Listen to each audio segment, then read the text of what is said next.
In today's video, I'm going to teach you to blur video background in CapCut. By the end, you'll have that clean, professional look where the subject stays sharp while everything behind them gets tastefully blurred, all using simple layering. First, open CapCut and import your video.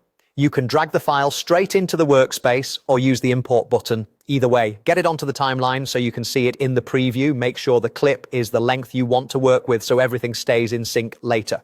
Next, remove the background from this clip using CapCut's auto background removal. Select the clip, find the background removal option and let the tool process it. This uses AI to isolate your subject. Once it finishes, play a few seconds to check the edges. If you see any halos or soft edges, use the available refine or feather controls to clean it up. Don't worry about what's behind your subject right now. We'll handle that in the next step. The important thing is to get a good, clean cutout of your subject.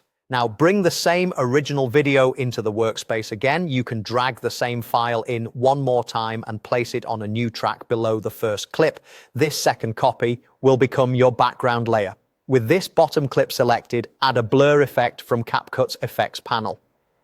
Options like Gaussian blur or lens blur work well. Start with a moderate strength so the background looks soft but still recognizable. Strong enough to separate your subject, but not so strong that it becomes distracting. You can always tweak the intensity after you preview it. Finally, make sure the no background clip, the one with the auto removal applied, is on top.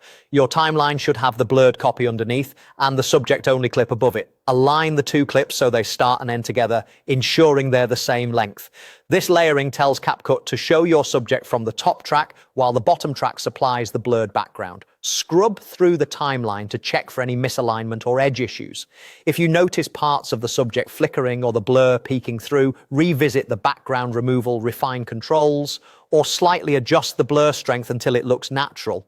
And that's all it takes. Import your video, auto remove the background, add the same video again with a blur effect, and stack the cutout on top. With this setup, you've created a clean, cinematic blur that keeps attention exactly where you want it on your subject.